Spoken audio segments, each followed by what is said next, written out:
ከኑሮ ጫና ወደ እድል። አንዳንድ ጊዜ ህይወት በሁሉም በሮች የዘጋችብህ ይመስላል፣ ነገር ግን ያ መጨረሻ አይደለም።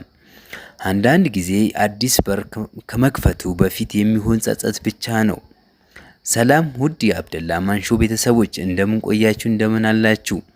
በባለፈው ሳምንት መሰረት ከጫና ወደ እድል ባልነው መሰረት ይዘንላችሁ ቀርበናል። ዛሬ የምንነግራችሁ ታሪክ ምናልባት የአንተንም ህይወት ሊመስል ይችላል። የአንድ ወጣት ታሪክ እንመለከታለን። እስቲ አብረን እንጓዝ። አንድ ወጣት ነበር። በየቀኑ ጠዋት ከእንቅልፉ ይነሳ ነበር፣ ግን በፊቱ ላይ ፈገግታ አይታይበትም ነበር።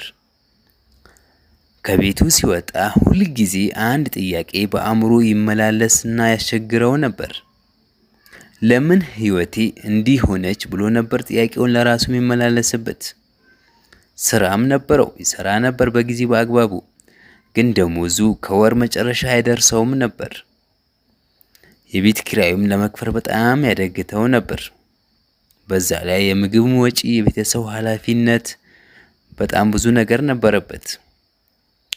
እነዚህ ሁሉ በትከሻው ላይ እንደ ትልቅ ድንጋይ ተጭነውበት ነበር። አንድ ምሽት ከስራ ወጥቶ በአውቶቡስ ተሳፍሮ እየሄደ ነበር። በአውቶቡሱ ውስጥ አንድ ትንሽ ልጅ አየና፣ ልጁ አሮጌ ጫማ አድርጎ ነበር፣ ነገር ግን ፊቱ በፈገግታ ተሞልቶ ነበር። ወጣቱ በጣም ተገረመና ለራሱ ግርም ተፈጥሮ ተገርሞ ማየት ጀመረ። በልቡ እንዲህ ብሎ አሰበ፣ እኔ ከእነሱ የተሻለ ነገር አለኝ፣ እኔ ከሱ የተሻለ ነገር አለኝ፣ ግን ለምን ደስተኛ አይደለሁም ብሎ ራሱን ደጋግሞ ጠየቀ። ከኑሮ ጫና ወደ እድል። አንዳንድ ጊዜ ህይወት በሁሉም በሮች የዘጋችብህ ይመስላል፣ ነገር ግን ያ መጨረሻ አይደለም።